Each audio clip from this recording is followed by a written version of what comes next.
The late afternoon sun, a benevolent, almost forgiving Lagos gold, spilled through the expansive floor-to-ceiling windows of the Lekki mansion.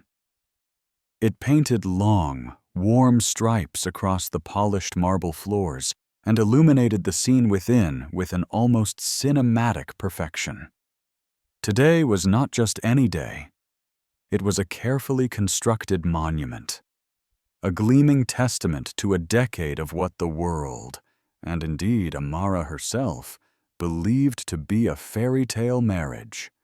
It was the 10th wedding anniversary of Amara and Chinedu, and their magnificent home buzzed with the joyful, chaotic energy of a celebration meticulously planned for months. Servants in crisp, white uniforms, almost invisible in their efficiency, moved with silent purpose, arranging towering bouquets of imported lilies and orchids that filled the air with their heady, sweet perfume. The rich, decadent aroma of roasting lamb and smoky, fragrant jollof rice drifted in from the bustling outdoor kitchen, mingling with the faint, salty breeze whispering in from the nearby lagoon. Everything was perfect, almost painfully perfect. You've probably seen homes like this in glossy magazines, where laughter echoes like music and champagne flows like a river. But you've never felt the suffocating, bone-deep silence that can hide behind the most beautiful, practiced smiles. You wouldn't survive the truth that lies beneath. So, before you get comfortable, take a moment to like the video and subscribe, but only if you genuinely enjoy what I do here. Let me know where you're watching from and what time it is in your city. It's a small way for us to connect our separate worlds. Now, let's step into the heart of the celebration, just hours before it all comes crashing down in a spectacular inferno of betrayal. Amara, at 35, was the living embodiment of a grace that seemed both innate and hard-won. She moved through the whirlwind of preparations with a calm, serene smile, her presence a soothing balm on the pre-party frenzy of the staff. She wore a simple silk bubu, its vibrant, royal blue complementing her warm, dark skin. Her beauty wasn't the sharp, demanding kind that startled a room into silence. It was a quiet, confident warmth that drew people in, a gentle gravity that made them feel seen, valued, and instantly at ease. She paused her inspection of the dining room setup to adjust a single, errant centerpiece, her fingers, long and elegant, brushing against a delicate, snow-white rose petal. 10 years, an entire decade with China dew. She closed her eyes for a fleeting moment, allowing a wave of profound, almost overwhelming gratitude to wash over her. She remembered their early days with a vivid, tender clarity: the struggle, the shared dreams whispered in the cramped, humid confines of their small, rented apartment in Surulere, long before his architectural firm had exploded into the powerhouse it was today. He had been her rock, her champion, the man who saw the nascent queen in her when she only saw a determined but struggling girl. Now, they had everything: this beautiful, sprawling home, a thriving business that was the envy of their peers, the respect of Lagos high society, and a love that, to her, felt as solid and unshakable as the very foundations of the magnificent house she stood in. She was, by all accounts, the luckiest, most blessed woman in the world. Her thoughts, as they often did, drifted to her twin sister, Nkechi.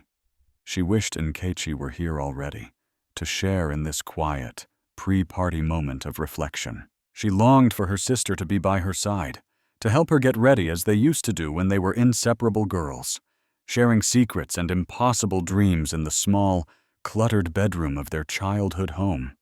Their bond was something Amara cherished above all else, a connection so deep, so primal, it felt almost mystical, a secret language spoken in shared glances and unspoken thoughts.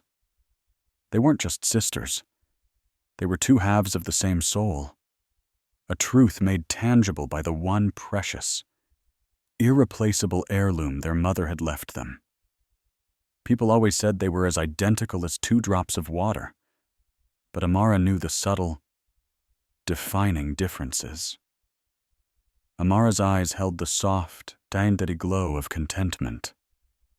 Nkechi's, while just as beautiful, always held a restless, unnamed fire, a flicker of ambition and yearning that Amara had never quite been able to understand. She had always dismissed it as Nkechi's fierce drive to succeed. She would soon learn how wrong she was.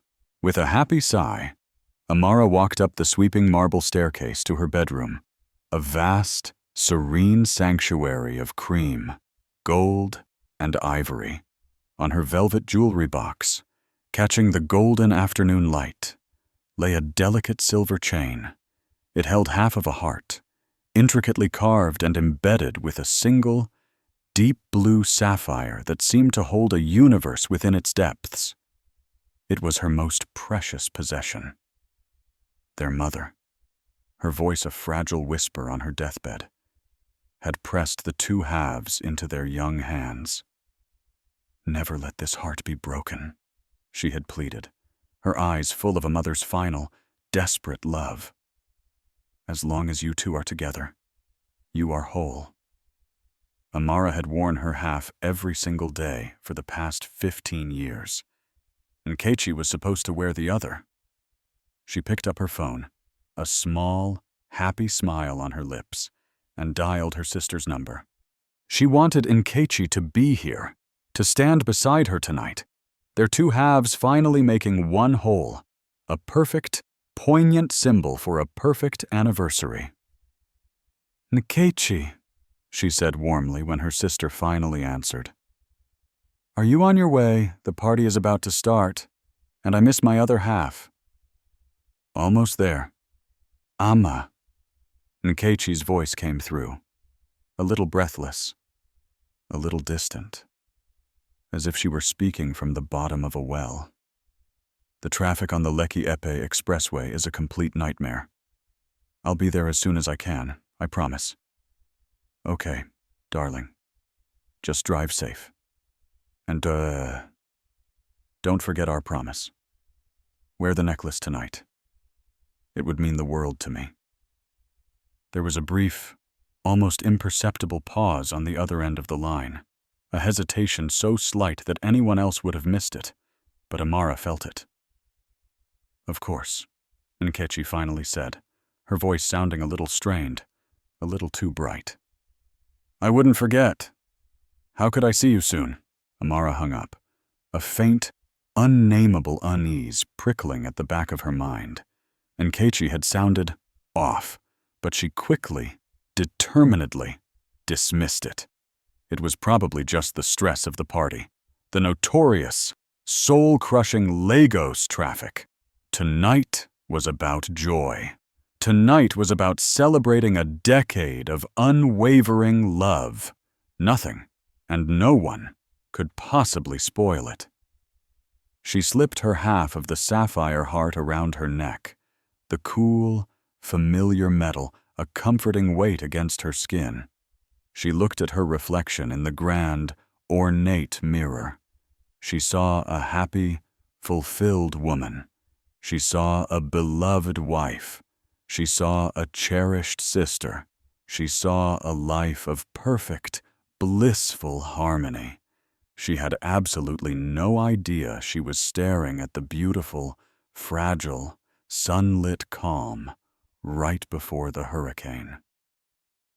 The party blossomed as the evening deepened, the mansion and its manicured gardens transforming into a glittering, intoxicating oasis of Lagos high society. The air, once serene, was now alive, thrumming with the sophisticated rhythms of a live jazz band, and the light, bubbly sound of laughter that danced on the warm night air. Business tycoons in crisp, white agbadas, their embroidery a testament to their status, talked deals and politics with senators in tailored suits, their voices a low, confident murmur. Their wives, adorned in a breathtaking array of diamonds and silk, moved through the crowd like exotic birds, exchanging polite, knowing smiles and air kisses, their eyes constantly scanning, assessing, cataloging. It was a perfect picture, a carefully curated and flawlessly executed exhibition of success, power, and happiness. And at the very center of this glittering universe stood Chinedu, in his element, the consummate host. He moved through the crowd with an easy, practiced charm that was both magnetic and disarming, his arm possessively, lovingly, and almost constantly wrapped around Amara's waist. He was the very portrait of a doting, successful husband celebrating a decade of unwavering love. "My queen," he would murmur, his lips brushing her ear, whenever he introduced her to a new, important business associate from Abuja or a visiting oil magnate from Port Harcourt. None of this, absolutely none of it, would be possible without this incredible woman by my side. And Amara, bathed in the warm, intoxicating glow of his public affection, would smile, her heart swelling with a pride so deep, so profound, it almost hurt. She felt cherished, adored, the unshakable anchor of his glamorous, high-flying world. This was her life, the life she had dreamed of, the life she had built with the man she loved. Yet, as the night wore on, as more champagne was poured and the laughter grew louder, tiny, almost imperceptible cracks began to appear in the flawless, diamond-hard facade of her happiness. Amara, a woman with an intuition sharpened by a lifetime of loving the people around her with a fierce, unwavering intensity, started to notice things. Small, dissonant notes in the otherwise perfect symphony of the evening. It started with Chinedu's hand on her waist. It was there. It was firm. A constant, reassuring pressure. But it felt restless. His fingers, when he thought she wasn't paying attention, would tap a nervous, silent, almost frantic rhythm against the delicate silk of her gown. And his eyes, while they smiled at her with practiced adoration, would often flicker away for a split second, scanning the crowded garden, searching. But for what or for whom she initially, and desperately, dismissed it as the normal, understandable stress of a host. The anxiety of ensuring a large, important, and very expensive event went off without a single, embarrassing hitch. He was a perfectionist. After all, that was one of the things she loved about him. Then Nkechi arrived, an hour late, her entrance a whisper of elegant disruption in a room of practiced, almost military punctuality. She looked breathtaking, as she always did. Their identical faces, a constant source of fascination for strangers, served tonight only to highlight the subtle, jarring differences between them. While Amara's gown was a picture of serene, regal elegance, a soft, flowing river of champagne-colored silk, Nkechi's was a shade bolder, a fiery, unapologetic crimson, cut a little lower, hugging her form in a way that didn't just invite attention, but demanded it. But it was her eyes that truly set them apart. Amara's held the soft, steady glow of deep-seated contentment. Nkechi's, tonight, held a nervous, almost feverish brightness that seemed to burn a little too hot. And around her neck, the space where the other half of their mother's sapphire heart should have been, was starkly, shockingly bare. It was an absence that screamed louder than any jewel could have. "Nkechi, you finally made it," Amara exclaimed, her voice full of genuine relief as she pulled her sister into a warm, encompassing hug. The hug, however, was not fully returned. Nkechi's body felt stiff, tense, her arms barely encircling Amara's back before pulling away with a jerky, unnatural swiftness. "Sorry I'm late." Nkechi said, her smile a quick, bright flash that didn't quite reach her eyes. The traffic from the island was just an absolute monster. She deliberately avoided Amara's gaze, her own eyes darting around the room, a nervous, kinetic energy radiating from her that felt completely out of place at the relaxed, elegant party. "You forgot the necklace," Amara said, her voice a soft, gentle note of disappointment as her own hand instinctively went to her neck, touching her half of the heart. Nkechi's hand flew to her own neck in a gesture of perfectly feigned, theatrical surprise. "Oh my goodness.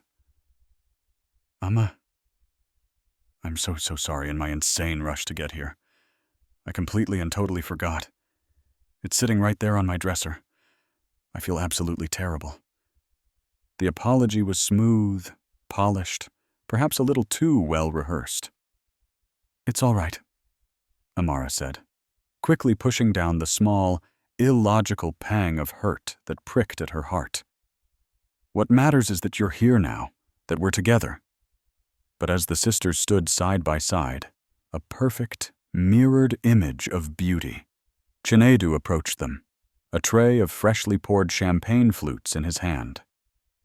"Ah, the other, slightly more troublesome half of my beautiful wife," he said, his smile wide and charming as he greeted Nkechi. But the look that passed between them, just for a fraction of a second, a glance that lasted no longer than a heartbeat, was something else. It wasn't the warm, familial look one gives a beloved sister-in-law. It was a glance of shared secrets, of a silent, urgent, and almost desperate communication that Amara felt in the pit of her stomach, but couldn't begin to decipher. Chinedu quickly looked away, turning his full, dazzling attention back to Amara, but the moment had been lodged in her mind, a tiny, sharp, poisonous splinter of doubt. Later, as the band played a slow, impossibly romantic ballad, Chinedu led Amara to the center of the terrace for a dance. The crowd parted for them, their smiles a mixture of admiration and envy. He held her close, his body warm and familiar against hers, whispering the sweet nothings into her ear that she had loved for a decade. He told her she was the most beautiful woman in the room, in the world. He told her how the past 10 years had been the best, most meaningful years of his life. Amara wanted to melt into his words, to lose herself in the perfect, intoxicating fantasy he was weaving around them. But over his strong, familiar shoulder, she could see Nkechi standing alone by the marble balustrade, watching them. And the expression on her sister's face wasn't one of happiness for her twin. It was a complex, painful, and deeply unsettling mixture of raw envy, desperate longing, and something that looked terrifyingly like resentment.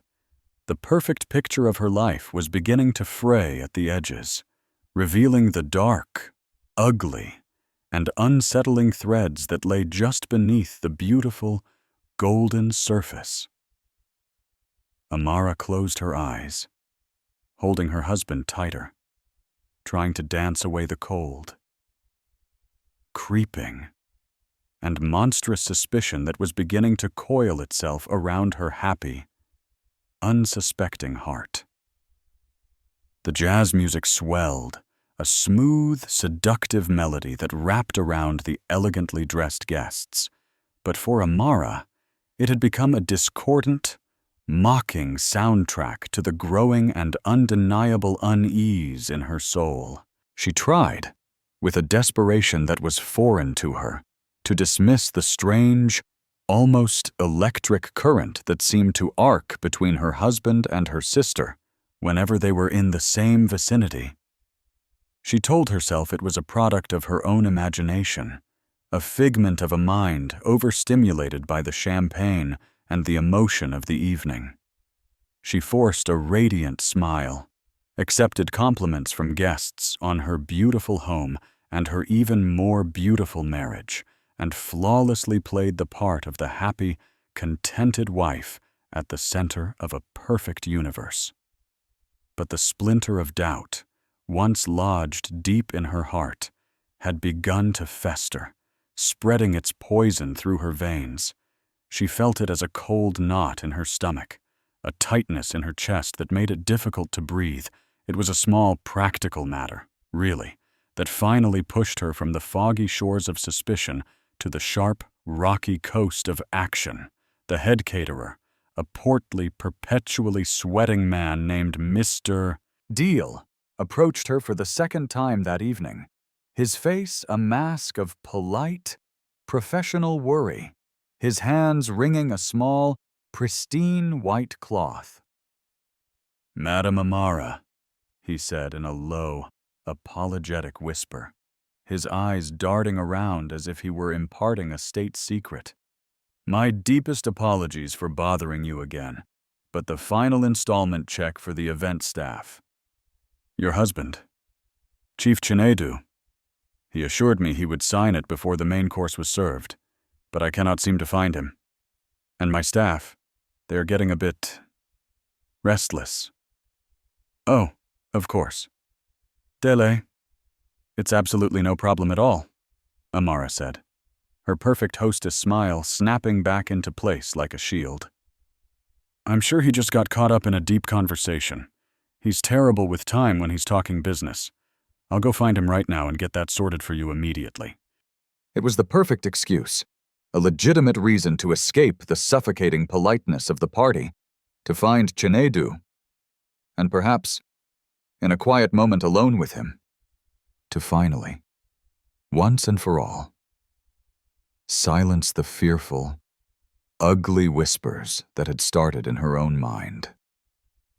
She excused herself from a tedious conversation with the senator's wife about the trials of finding good help, and made her way back into the house.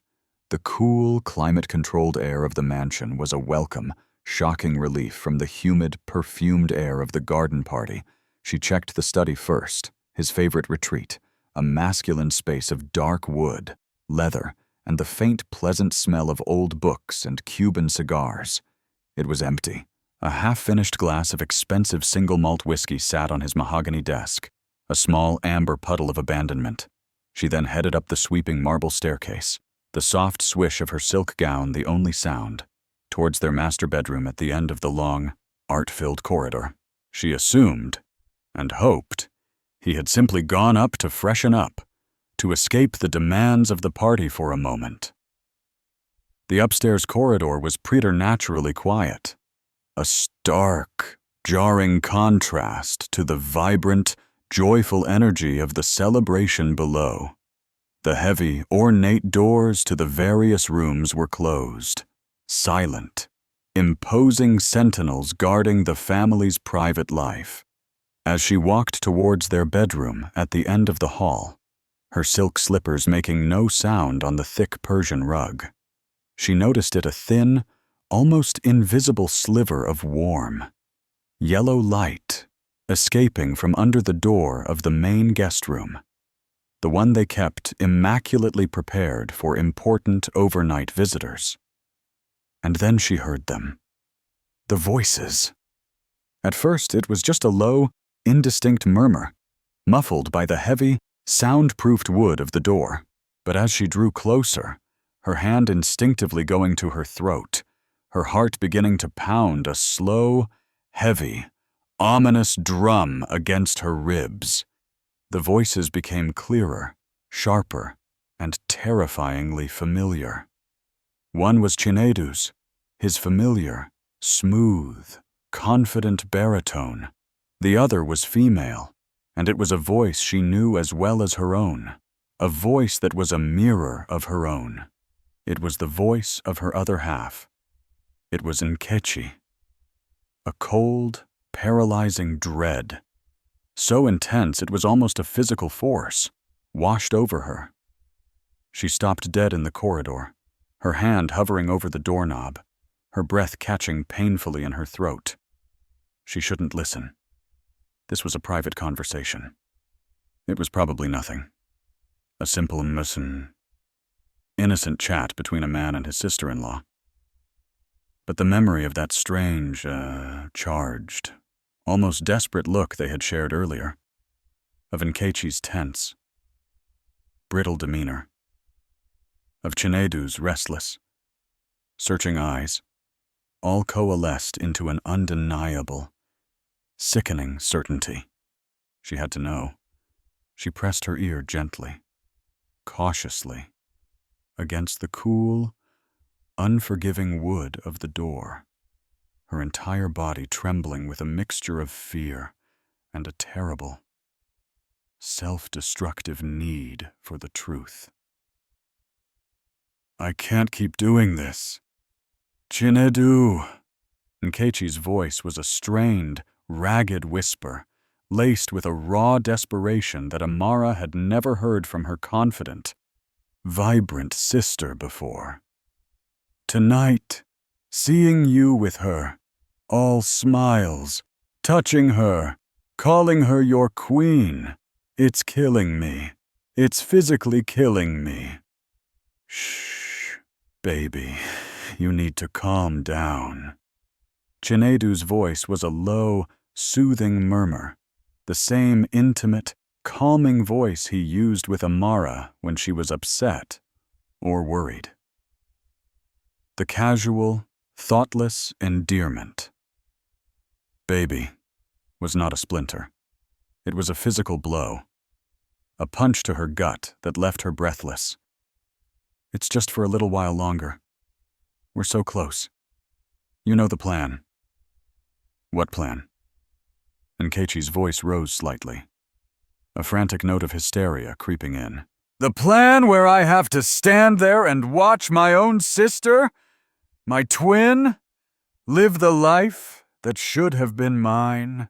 The plan where I have to smile and clap at her 10th anniversary party while you're sleeping in my bed a few nights a week." Amara felt the air being violently sucked from her lungs. Her hand flew to her mouth to stifle a sob, a scream, a sound of pure agony that threatened to rip through her. Sleeping in her bed, a few nights a week. The words were nonsensical, impossible. Her beautifully ordered world was tilting violently, sickeningly on its axis. "It won't be like this forever, I promise you," Chinedu was saying, his voice the smooth, practiced purr of a seasoned liar. "I told you, Amara she's useful. Her family's company, Oak Industries, just secured that big government contract for the port expansion. Her name opens doors that mine, for now, can't. Once I leverage her connections to finalize the new Echo Atlantic real estate development, we'll be set. We'll be untouchable. Then I'll handle the divorce. I'll tell her it's not working, that we've grown apart. She's soft. Nkechi, she's always been soft. She'll cry, but she'll let go eventually. She's not soft." Nkechi spat, her voice now filled with a venomous, ancient jealousy that was terrifying in its intensity. She's lucky. She's always been the lucky one. Everyone always loved her more, even Mama. God rest her soul. She got you. She got the perfect life. And what did I get to be the shadow? The second best twin. The afterthought. You have me, Chinedu said, his voice dropping to a seductive, hypnotic purr. You have all of me. The real me.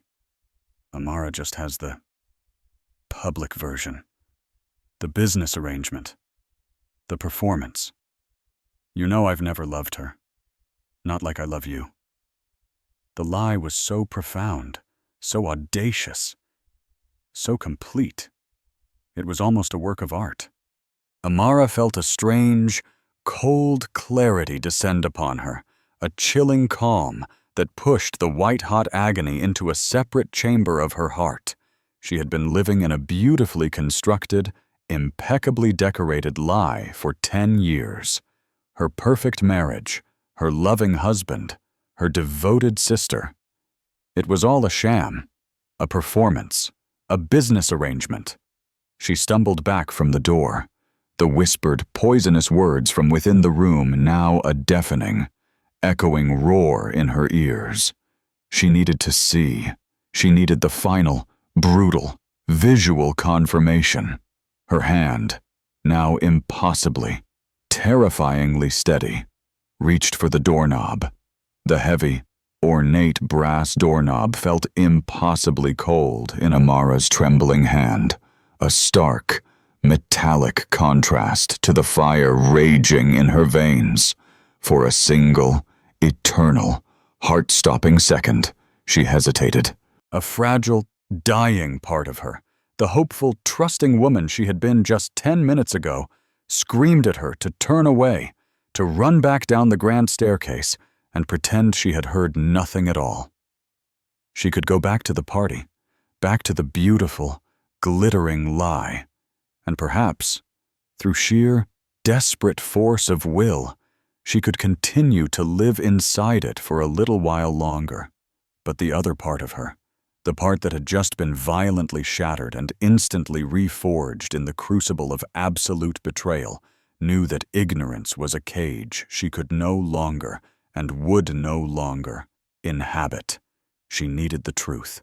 She needed to see it, to face it, to let its ugly, searing light burn away the last vestiges of her naivety. She needed the final, brutal confirmation. She turned the knob with an agonizing, deliberate slowness. The soft, well-oiled click of the latch sounding like a cannon blast in the preternatural silence of the corridor. The heavy, dark wood door swung inward without a sound, a silent, dark mouth opening to reveal the heart of her personal hell. The scene inside the guest room was a perfectly composed tableau of intimate betrayal, a living, breathing masterpiece of exquisite heartbreak. Chinedu stood with his back to the door, his hands resting possessively on Nkechi's waist, his thumbs drawing slow, lazy circles on the crimson fabric of her dress. Nkechi was facing him, her arms wrapped tightly around his neck, her head tilted back as he leaned in to whisper something in her ear, his lips brushing against her skin. They were so engrossed in each other, so lost in their private, stolen, treacherous world, that they didn't hear the door open. They didn't feel the sudden, chilling shift in the air as Amara's presence filled the room like a cold, silent, and avenging judgment. Amara's eyes, now wide and unblinking, took in the scene, every single, poisonous detail burning itself into her memory with a cruel, photographic clarity. She saw the way her husband's fingers, the same fingers that had placed a wedding ring on her own hand, were now entangled in her sister's hair. She saw the smug, triumphant, almost feral smile on Nkechi's face as she listened to whatever sweet, venomous lie Chinedu was whispering. She saw the half-empty bottle of champagne on the bedside table, the same expensive vintage they were serving to their guests downstairs. Two half-empty glasses beside it, a silent, mocking toast to their private, sordid celebration within her own anniversary celebration. But it was the final detail, the one that broke the last remaining, fragile thread of her composure, the one that made her vision swim and her heart feel as if it had not just stopped beating, but had been physically ripped from her chest, that she would never, ever forget. Around Nkechi's neck, gleaming with a malevolent, triumphant light under the soft, intimate glow of the bedside lamp, was the sapphire necklace. Not just her half, both halves, the two sacred, symbolic pieces of their late mother's heart, the ultimate, unbreakable symbol of their inseparable, eternal bond, were clicked together, forming a perfect, whole, and utterly desecrated heart, and it was resting on the chest of her betrayer. The symbolism was so brutal, so exquisitely, sadistically cruel, it was breathtaking.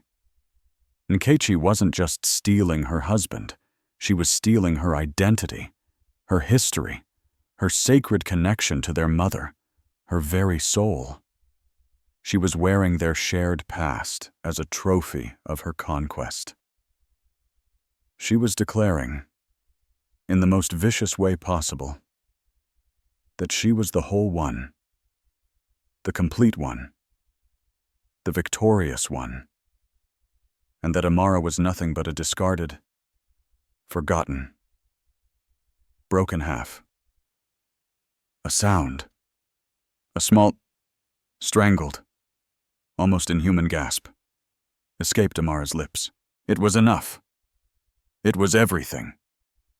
Chinedu froze mid-whisper, his entire body going rigid with the sudden, shocking realization that they were not alone. Nkechi's eyes flew open, wide with passion 1 second, and then wider still with a dawning, animalistic terror the next. Slowly, as if moving through thick, heavy water in a nightmare, they both turned their heads towards the open door. The moment their eyes met Amara's, the beautifully constructed world they all inhabited shattered into a million irreparable pieces. Nkechi's face, moments ago flushed with secret, illicit passion, drained of all color, leaving behind a stark, ugly mask of pure, unadulterated fear. She looked like a child caught in a monstrous, unforgivable act. She looked, for the first time, truly evil. Chinedu's reaction was different, and in its own way, far more damning. He didn't look guilty, he looked annoyed. A flash of sheer, unadulterated irritation crossed his handsome, chiseled face, the look of a master architect whose carefully laid, intricate plans had just been inconveniently, infuriatingly disrupted. He dropped his hands from Nkechi's waist as if her skin had suddenly turned to fire and took a clumsy step back. His mind, the brilliant, calculating mind of a man who builds structures, was already, automatically, trying to find a way to rebuild the lie that had just collapsed around him. "Amara," he began, his voice a low, strained, and utterly unconvincing attempt at calmness. "This isn't, baby. It's not what it looks like. We were just talking." But Amara wasn't listening to his pathetic, insulting words. She was staring at the necklace. Her eyes, wide and dry, were fixed on the deep, celestial blue of the sapphires. the same color as her mother's favorite wrapper, the same color as the ink on their birth certificates that had once, a lifetime ago, declared them twins. Two inseparable souls born from the same womb. Nkechi's hands flew to her neck in a panicked, guilty reflex, her fingers fumbling to unclasp the necklace to hide the damning evidence, but it was far, far too late. The heart, now chillingly whole, had already delivered its silent, brutal verdict. Amara didn't scream. She didn't cry. She didn't rush forward to claw at their faces. The pain inside her was too vast, too cosmic, too deep for such simple human expressions. It was a silent internal implosion, a complete and total collapse of her entire universe.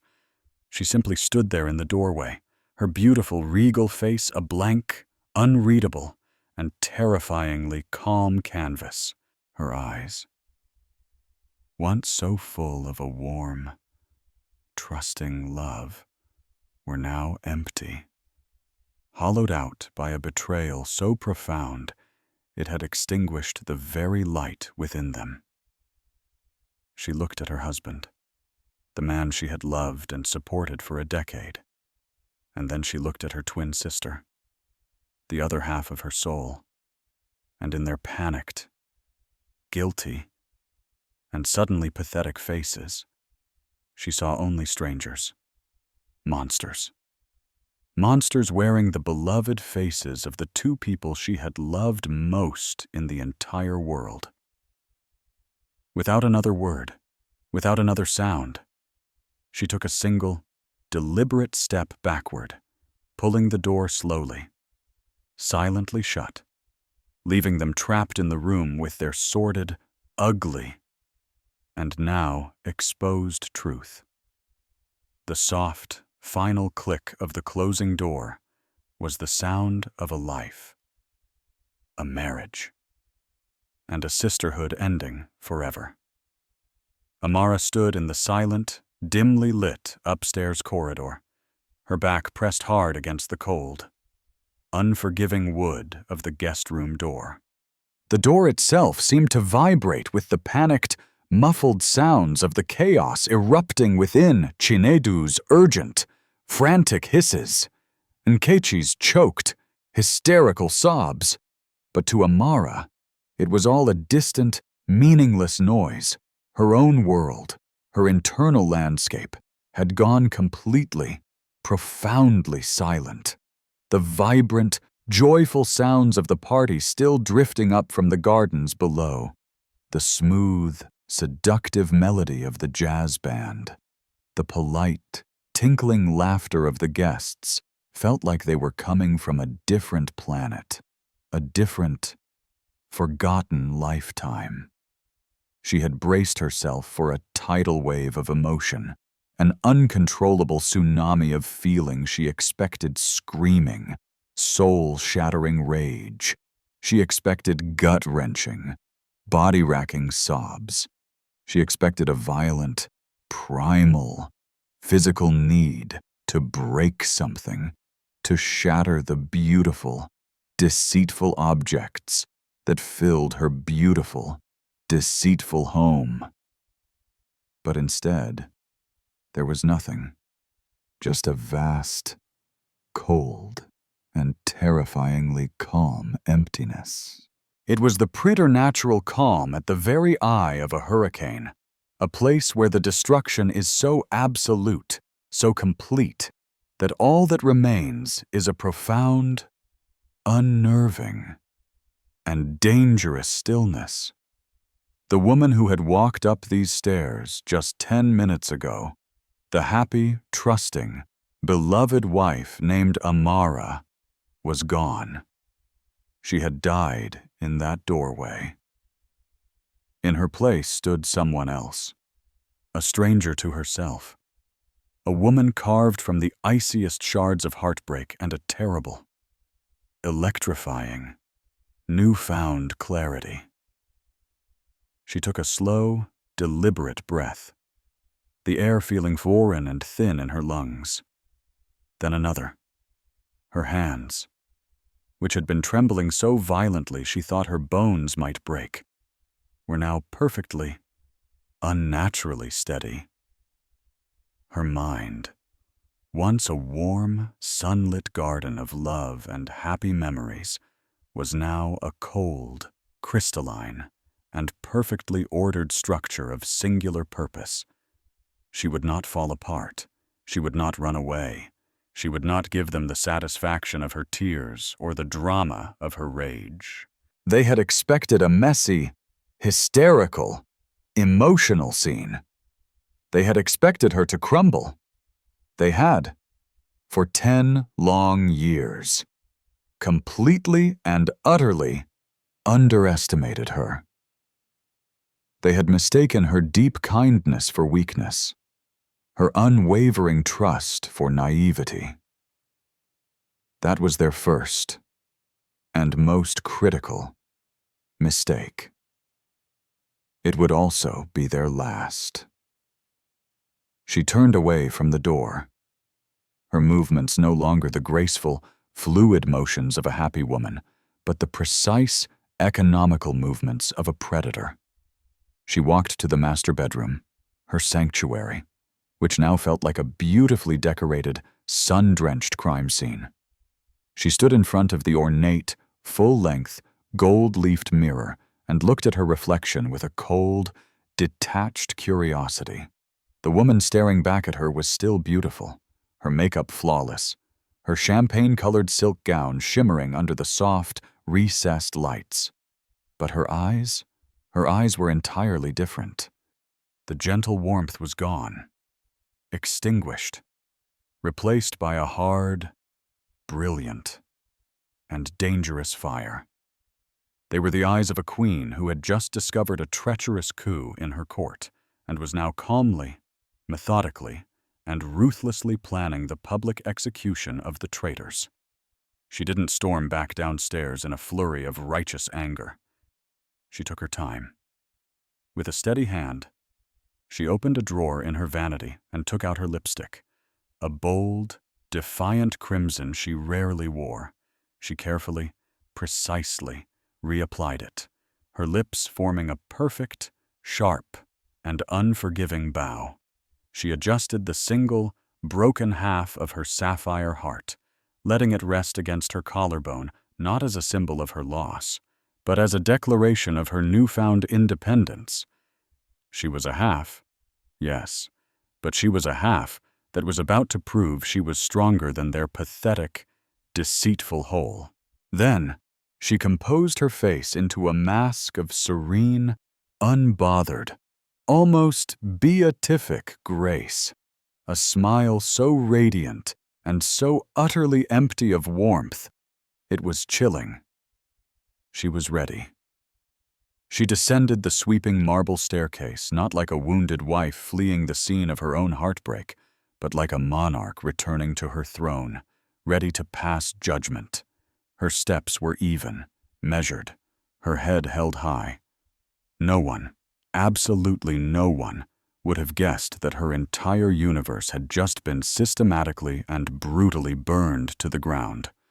The first person she encountered at the bottom of the stairs was a jovial family friend, an older woman who immediately grabbed her hand, her face beaming. "Amara, my dear, we were wondering where you had disappeared to. Your wonderful husband was just telling us all about your ambitious plans to open a children's charity foundation." Amara's smile didn't falter for a second. "Yes," she said, her voice impossibly smooth, light, and musical. "Chinedu has such a big, generous heart. He's always thinking of the less fortunate, always looking for ways to give back." The woman beamed, completely oblivious to the layers of venomous irony in Amara's words. A few moments later, Chinedu and Nkechi re-emerged from the house, their faces pale and strained, their eyes darting around the garden with the nervous energy of cornered animals. They had clearly concocted some kind of story, some way to manage the potential fallout of their discovery. they spotted Amara talking and laughing animatedly with a group of guests, and they froze, utter, slack-jawed confusion on their faces. This was not the reaction they had prepared for. They had braced themselves for a public confrontation, a tearful, dramatic escape, the party ending in a maelstrom of scandal. They had not, in their wildest, most arrogant dreams, prepared for this calm, smiling, impossibly radiant Amara who was acting as if nothing at all had happened. Chinedu, his face a mask of forced composure, approached her cautiously, his own smile brittle and unconvincing. "Darling," he said, his voice a little too loud, a little too hearty. "I was just looking for you. I was getting worried." Amara turned to him, her eyes sparkling with a brilliant, cold light that didn't reach her soul.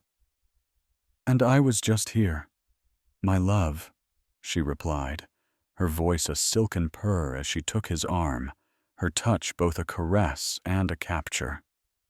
"Just enjoying our wonderful, perfect party." She looked past his tense, frozen shoulder and smiled brightly at her sister, who was hovering nearby like a guilty ghost. "Nkechi, you look a little pale, darling. Are you feeling all right? The heat can be so overwhelming. Perhaps you need some water or a stronger drink." Nkechi, completely thrown off balance, could only stammer a weak, pathetic, I'm fine. Ama." The psychological torture had begun, and Amara was proving to be a master of the art. She was not giving them the catharsis of a fight they expected. She was giving them something far, far worse, the agonizing, soul-crushing poison of uncertainty. They didn't know for sure that she knew. Or did they? Her behavior was so normal, so perfectly, terrifyingly composed, that they began to doubt their own senses. Had she really seen them? Had she truly heard everything? Or had she just caught a fleeting glimpse of something innocent, and they were panicking over nothing? This uncertainty was a far more potent and effective poison than any angry accusation. It coiled in their stomachs, making their palms sweat, turning every polite smile from a guest into a potential threat. Amara led Chinedu back into the heart of the party, her grip on his arm light but as unyielding as a steel manacle. She was a master of performance, laughing at jokes, introducing her wonderful, supportive, and incredibly loyal husband to guests. And all the while, she could feel his terror, his abject confusion, radiating from him in palpable, delicious waves. She was no longer a participant in their pathetic, ugly lie. She was the director of their imminent and very public downfall, and she would let them squirm, let them dangle, let them suffocate in the grip of their own guilt, letting the tension in the air build to an unbearable, breaking point, before she finally, at a time and place of her own choosing, decided to cut the thread and watch them fall. The warm night air, once filled with the sweet, intoxicating scent of night-blooming jasmine and the sophisticated, easy murmur of Lagos high society, now felt thick, heavy, and charged with an unspoken, electric tension. For Chinedu and Nkechi, every passing moment was a fresh wave of agony, a new chapter in a personalized, waking nightmare. Amara's performance was not just flawless. It was a masterclass in psychological warfare, a symphony of cruelty played with the lightest, most graceful touch. She was the perfect hostess, a vision of serene happiness, her smile never wavering, her laughter as light and effortless as the silk of her gown. She moved through the party like a phantom of her former self, a beautiful, graceful ghost haunting the scene of her own murder. She would occasionally catch Nkechi's eye across the crowded, glittering room and give a small, almost imperceptible, conspiratorial wink, as if they were sharing a secret, joyful joke. It was a gesture so intimate, so sisterly, that it sent shivers of pure, unadulterated terror down Nkechi's spine. To Chinedu, she was even more exquisitely, creatively cruel in her kindness. She would lean in full view of their admiring guests, to adjust his perfectly knotted tie, her fingers brushing his neck with a feather-light touch that felt like a brand. She would whisper, her warm breath against his ear. "You seem so tense tonight, my love. Is everything all right? You can tell me anything. You know that." The simple, loving question, loaded with a terrifying, unspoken double meaning, made his blood run cold. He was trapped, a panicked animal in a gilded cage of his own meticulous making, forced to play the part of the adoring, triumphant husband, while his heart hammered against his ribs in a frantic, desperate rhythm of pure, unadulterated fear. He had no idea what she knew, what she planned, and that suffocating ignorance was a far greater, far more intimate punishment than any screaming, plate-smashing match could ever be. Finally, the moment Amara had been patiently, predatorily waiting for arrived. The head caterer, with a flourish, gave the silent signal that the magnificent, 5-tiered anniversary cake, a monument of white icing and sugared flowers, was ready to be presented. The well-trained staff began to circulate with balletic grace, handing out fresh, chilled glasses of champagne to the unsuspecting guests. The jazz band quieted, and the master of ceremonies, a popular Lagos radio personality with a voice as smooth as aged whiskey, stepped up to the small, beautifully decorated stage. "Ladies and gentlemen," he announced, his voice booming with practiced enthusiasm through the state-of-the-art sound system. "May I have your attention, please? It is now time for the moment we have all been waiting for. A toast to our wonderful, inspiring couple, Amara and Chinedu, on 10 glorious years of a beautiful, inspiring, and truly blessed union." A wave of warm, genuine, and completely oblivious applause filled the garden.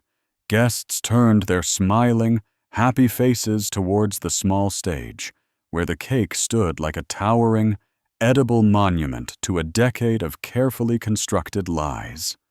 Chinedu, his face now a practiced, almost believable mask of profound happiness, took Amara's hand and led her towards the stage. Her hand felt impossibly cold and unnervingly steady in his. He squeezed it, desperately searching her face for any sign, any clue, any flicker of the emotion he knew must be raging within her. But her expression was one of serene, almost beatific, bridal joy. For a fleeting, hopeful, and utterly foolish moment, he allowed himself to believe that maybe, just maybe, he had imagined the look in her eyes at the guest room door. Maybe she hadn't seen anything.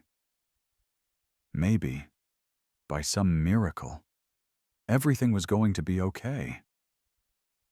He took the microphone from the MC. His confidence, his natural arrogance, slowly returning as he basked in the warm, admiring gaze of his peers. "Thank you.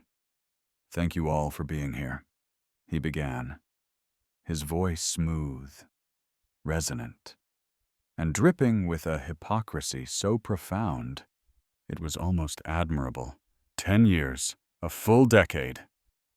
They say that marriage is a journey, and I can say, without a shadow of a doubt, that I am the luckiest man in the world to have walked that journey with the most incredible, most beautiful, most supportive woman I have ever known." He turned to Amara, his eyes filled with a performance of adoration so convincing, so utterly perfect. It was chilling. "Amara, my love, you are my rock, my inspiration, my partner, my everything. You have given me a beautiful life, a peaceful home, and you have stood by me through thick and thin, through every success and every challenge. Every single good thing in my life, every achievement I have, is because of you. I love you more today than the day we first met." He leaned in and gave her a soft, lingering, and completely fraudulent kiss on the cheek. The crowd sighed, a collective, romantic sound of appreciation for this perfect display of love. Nkechi, standing in the front row like a beautiful, guilty statue, forced a tight, pained smile, clapping along with everyone else, her hands moving like a puppet's. Chinedu, now fully inhabiting his role as the perfect husband, wasn't finished. They also say that behind every successful man is a strong woman. But in my case, I have been doubly blessed, because I have two. He smiled warmly, almost gratefully, in Nkechi's direction. "My dear sister-in-law, Nkechi, you have been more than a sister to me. You have been a true friend, a confidant, a pillar of unwavering support for both of us. We are so grateful to have you in our lives." Nkechi's forced smile faltered, the public praise feeling like a hot poker being pressed against her guilty, racing conscience. Amara simply watched him, her own smile unwavering, a silent, patient predator observing its prey's final, foolish dance of arrogance. "So, I ask you all to raise your glasses high," Chinedu concluded, his voice ringing with a triumphant, oblivious finality. "To my wife, my love, my Amara, and to the next 10 years, which I know, in my heart, will be even more blessed and more beautiful than the last." To Amara and Chinedu, the crowd echoed, their voices rising in a single celebratory chorus. After the toast, Chinedu, beaming and completely unaware of the gaping abyss he was standing on the very edge of, turned to Amara. With a look of utter, unsuspecting, almost idiotic love, he held the microphone out to her. "Now," he said, his voice full of warmth, "my darling wife would like to say a few words." The entire room fell silent, every eye, every phone camera, turning to her, waiting for the soft, gentle, loving words they all expected from the graceful, elegant, and now silently vengeful Mrs. Amara. Chinedu looked at her, his eyes shining with pride, completely unaware that he had just handed his executioner the ceremonial axe. This was it. This was the stage she had been so patiently setting all evening. This was her moment of reckoning. Amara accepted the microphone from Chinedu's outstretched hand. Her fingers brushed his in a gesture so light, so impossibly casual, it completely belied the monumental, life-altering act of war she was about to commit. She turned to face the sea of expectant, smiling faces, the raised champagne glasses, the glowing screens of 100 iPhones, all waiting for her to complete the perfect picture of marital bliss. The warm, flattering stage lights felt like a spotlight in an interrogation room, but inside, where it mattered, she was ice cold, a frozen river of purpose. She held the microphone for a moment, letting the silence stretch, letting it become heavy, building the anticipation to an almost unbearable point. She could see Nkechi in the front row, her fingers twisting the strap of her crimson clutch purse into a tight, tortured knot, her knuckles bone-white. She could see Chinedu standing proudly beside her, his face a mask of indulgent, idiotic love. He truly, utterly, had no idea. The fool, the beautiful, charming, and magnificent fool. "Thank you, my love," she began, her voice as sweet and smooth as Tupelo honey, her gaze fixed on Chinedu. The crowd relaxed, a collective, audible sigh of contentment rippling through the garden. They settled in, ready for a heartfelt, predictable, and ultimately boring anniversary speech. "And thank you all," she continued, her gaze now sweeping across the room. "Our dearest friends and family, for sharing this incredible, unforgettable milestone with us. 10 years. It feels like a lifetime, and yet it feels like only yesterday." She paused, letting her eyes linger on old friends, on powerful business partners, on the very people who formed the intricate, glittering fabric of their shared, public life. "Chinedu is right," she went on, her voice gaining a new, almost theatrical warmth. "He has blessed me with a beautiful life, a life so full of surprises." A few people in the front chuckled politely at her charming choice of words. Chinedu smiled, preening under what he perceived as her loving praise. "And to celebrate this incredible decade of love and all its wonderful surprises," she announced, her voice now ringing with a bright, infectious, and completely fraudulent excitement. "I find myself with a surprise of my own, a very special anniversary gift for my husband." The guests murmured with intrigue, their interest piqued. Chinedu looked at her, genuinely surprised now, a flicker of pleased curiosity in his eyes. "Actually," Amara corrected herself with a light, tinkling laugh that sounded chillingly genuine. "It's a gift for both my husband and my darling sister, Nkechi." Now, a confused, slightly awkward silence fell over the crowd. Nkechi's face, already pale, went rigid. "I've been thinking," Amara went on, her tone shifting, becoming more businesslike, more strategic. The voice of a woman discussing a corporate merger. "My family's company, Oak Industries, the company I inherited from my dear father, has been my sole responsibility for far too long. It is a heavy burden for one person to bear, and in honor of this momentous anniversary, I have decided to make a significant change.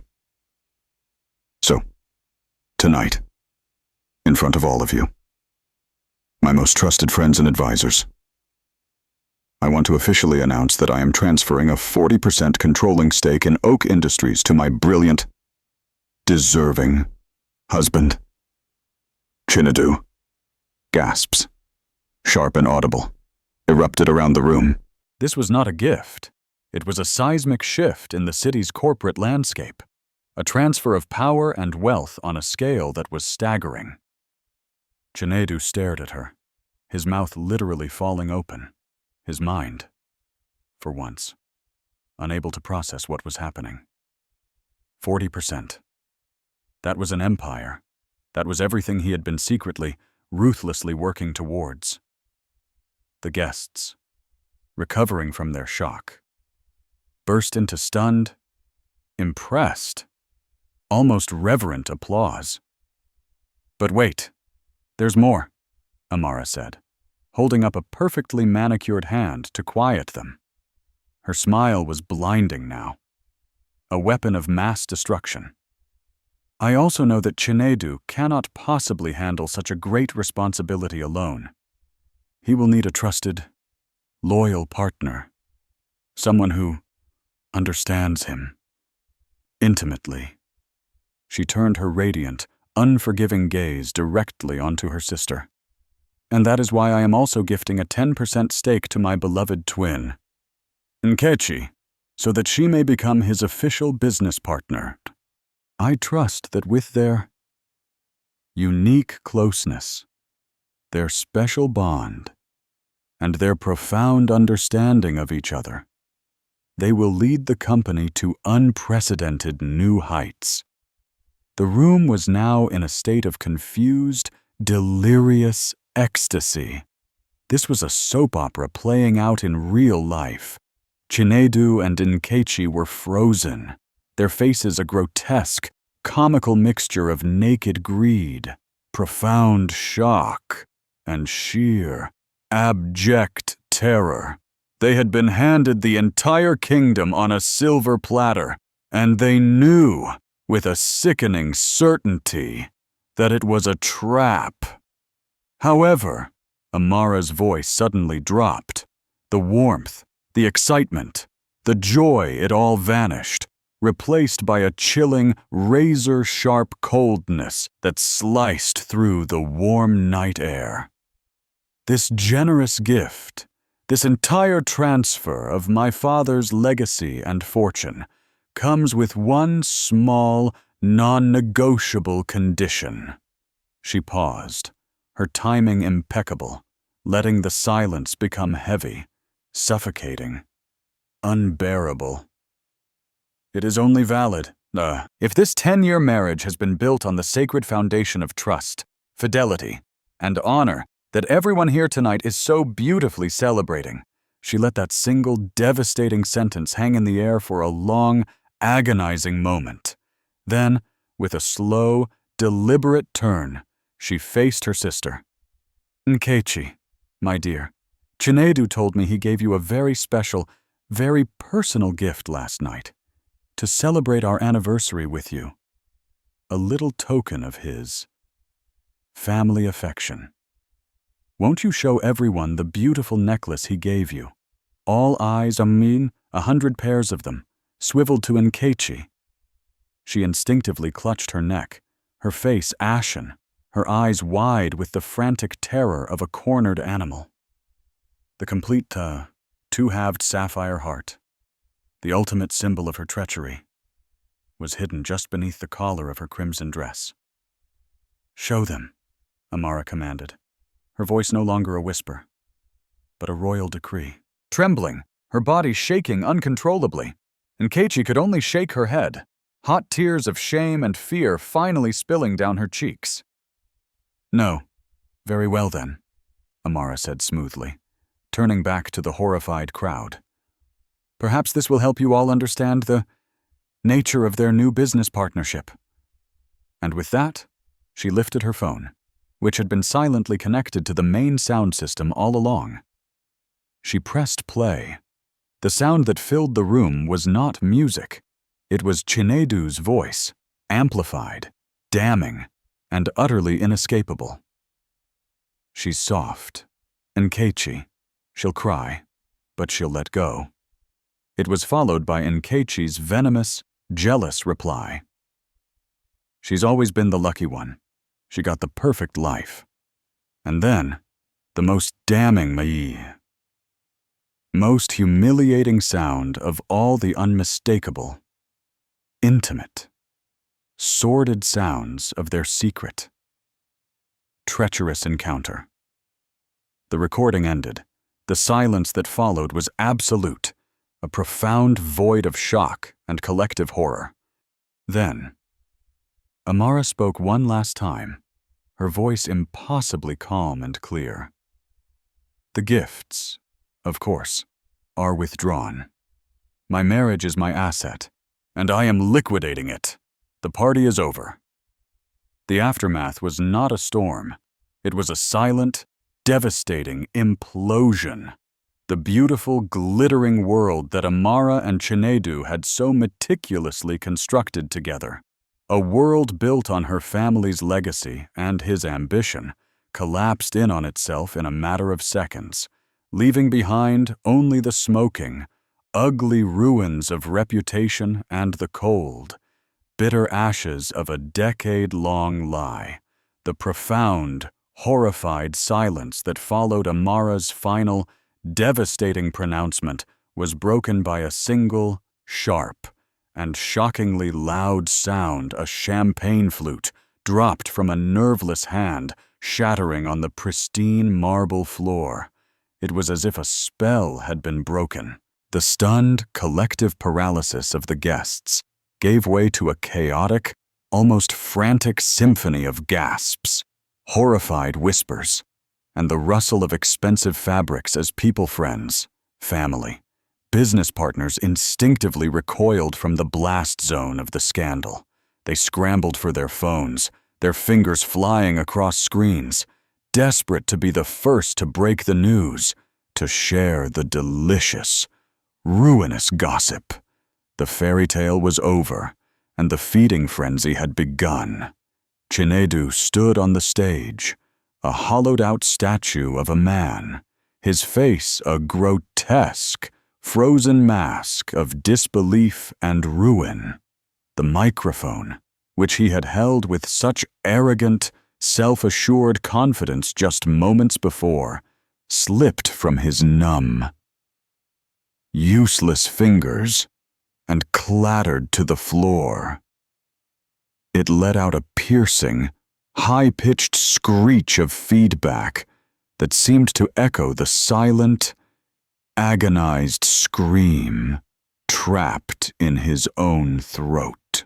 He looked out at the sea of faces. Faces that had, just minutes ago, been looking at him with admiration and envy.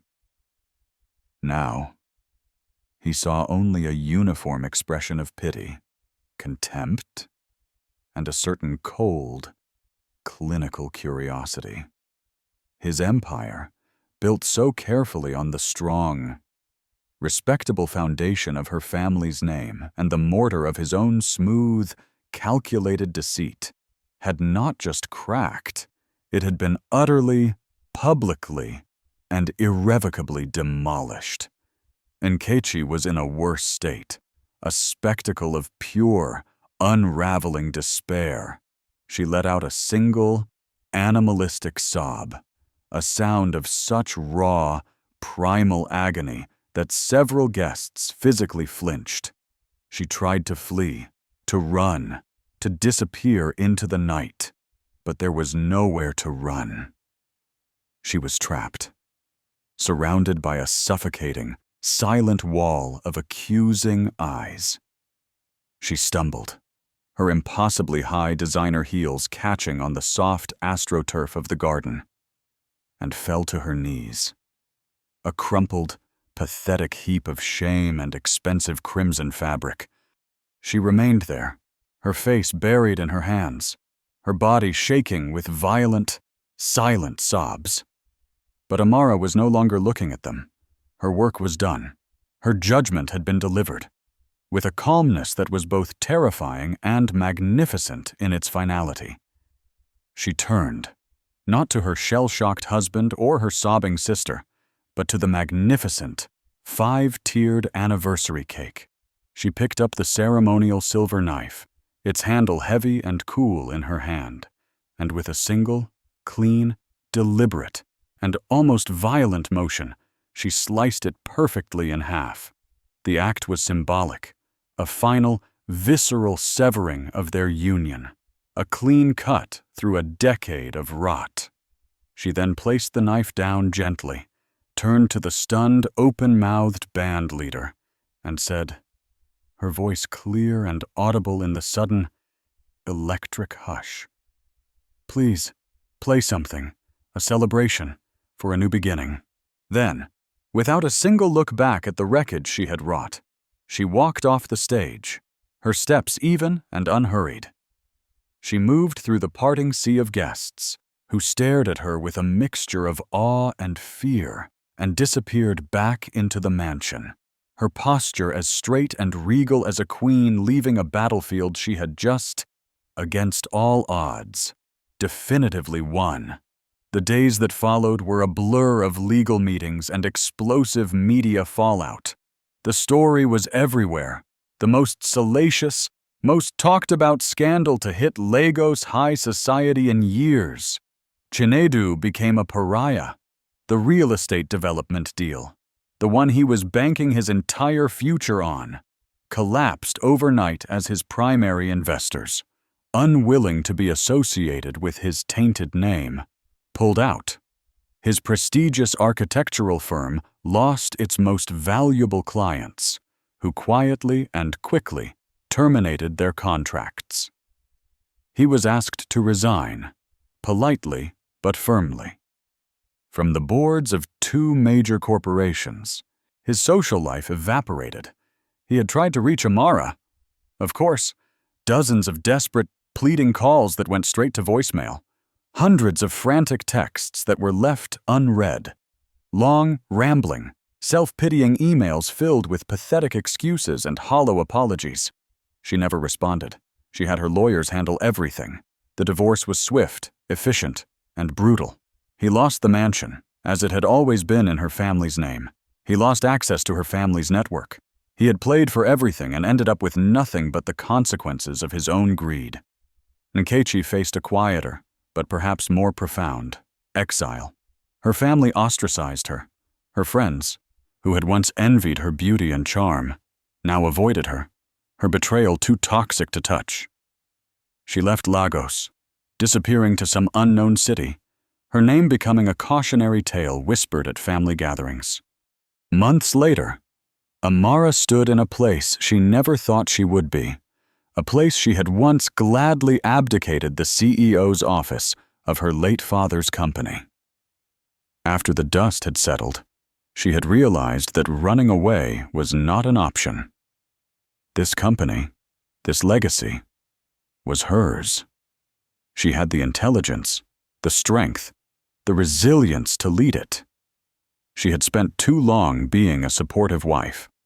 It was time to be a formidable boss. She sat in the large, leather chair behind the mahogany desk, the same chair she had once thought Chinedu would one day occupy.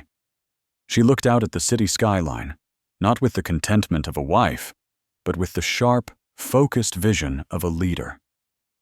There was a soft knock on her door. "Come in." Nkechi stepped inside. She looked older, thinner, the feverish brightness in her eyes replaced by a deep, hollow sadness.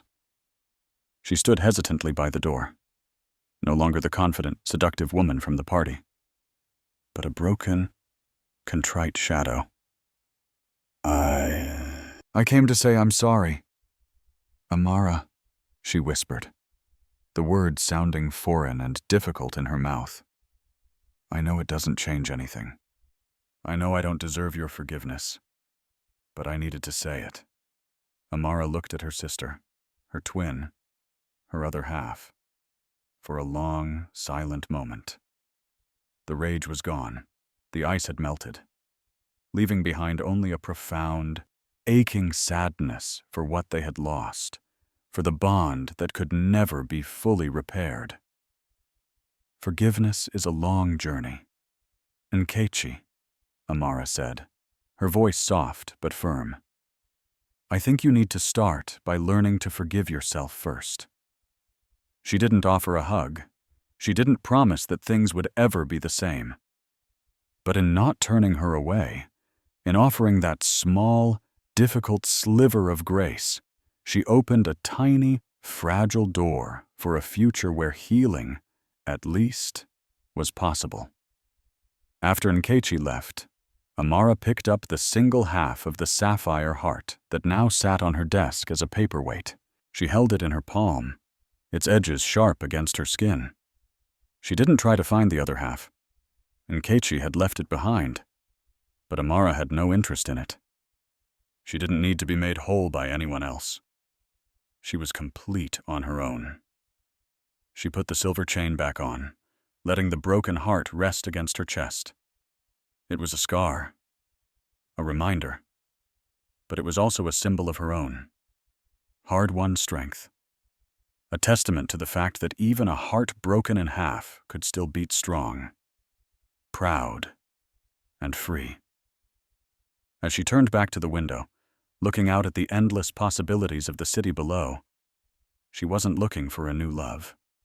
She had finally, after a decade of suffocating deception, found herself, and she was more than enough.